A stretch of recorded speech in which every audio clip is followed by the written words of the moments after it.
बिस्मिल्लाहिर्रहमानिर्रहीम सल्लल्लाहु अलैका या रसूलल्लाह। अस्सलामु अलैकुम नाज़रीन, आज हम हारूत और मारूत का वाक़या बयान करेंगे।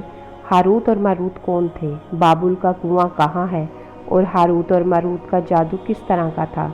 ये वो पुरअसरार सवालात हैं जिनके जवाबात तो बहुत हैं और बयान करने वालों ने भी बहुत कुछ बयान किया है। हारूत और मारूत के बारे में दो तरह की रवायात मिलती हैं। एक तो कुरान और हदीस और ताबईन के अक़वाल के मुताबिक मौजूद है और दूसरी जो तौरात, अंजील और इसराइली रवायतों में आती हैं।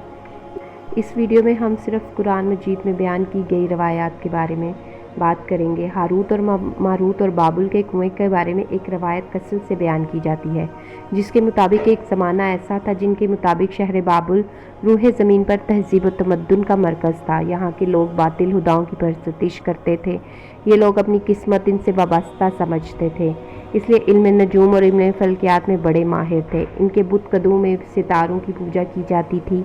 ये लोग सितारों, जादी और सिफली को बहुत अहमियत देते थे और इस इल्म के ज़रिए माशरे में खूब फसाद फैलाते थे। ये लोग तलिस्म, जादू, मंत्र तंत्र में बहुत आगे बढ़ चुके थे। इनमें बड़े बड़े जादूगर मौजूद थे। इनकी तरीही किताबों में जगह जगह जादू, तंत्र मंत्र ही नज़र आता है।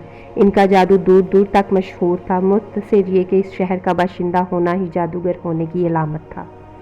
जब हज़रत सुलेमान अलैहिस्सलाम की हुकूमत आई तो आपने उन लोगों को शिरकिया अमल से रोका और इन तमाम जादुई किताबों को जमा कर कर अपनी अजीम कुर्सी के नीचे दफन कर दिया, ताकि इस फितना मेज़ इल्म को जड़ से ख़त्म किया जाए। जब हज़रत सुलेमान की वफ़ात हुई तो शैतान ने इन किताबों को दोबारा खोद कर निकाला और लोगों को कहा कि सलमान पैगंबर नहीं था, बल्कि इन किताबों के ज़रिए हुकूमत किया करता था। लिहाजा हुआ हवा में उड़ना, जिन्नात पर काबू और हज़रत सुलेमान के मोजज़ात सिफली का अमल था। बनी इसराइल ने इसकी पैरवी की और इन किताबों को पढ़ना शुरू कर दिया। लिहाजा दोबारा ये शरअंगेज़ अमल इस कौम में सरायत कर गया। अल्लाह ने हज़रत सुलेमान पर लगाए गए इल्ज़ामात की मनाफ़ी करते हुए सूरह बकरा में फरमाया, और उन्होंने इस चीज़ की पैरवी की जो शैतान सुलेमान की बादशाहत के वक्त पढ़ते थे, और सुलेमान ने कुफ़र नहीं किया था लेकिन शैतानों ने ही कुफ़र किया। लोगों को जादू सिखाते थे और इस चीज़ की भी जो शहर बाबुल में हारूत और मारूत दो फरिश्तों पर उतारा गया था, और वो किसी को ना सिखाते थे जब तक ये ना कह देते थे कि हम तो सिर्फ आजमाइश के लिए हैं और तुम ये कुफ्र ना करना। लेकिन इन लोगों ने इन्हीं दो फरिश्तों से ऐसा अमल सीखा जिससे वो मियाँ बीवी के दरमियान जुदाइयाँ करवाते थे। लिहाजा जब सहर का अमल बाबुल में आम हो गया और लोगों की तकालीफ और परेशानियों का बायस बनने लगा, तो अल्लाह ने दो फरिश्तों को इंसानी शक्ल में मामूर किया कि वो जादू के अवामिल और इसे बातिल करना लोगों को सिखाए, ताकि वो जादूगरों के फसाद और शर से महफूज रह सकें। लेकिन ये तालीमात गलत मकसद के लिए भी इस्तेमाल हो सकती थी।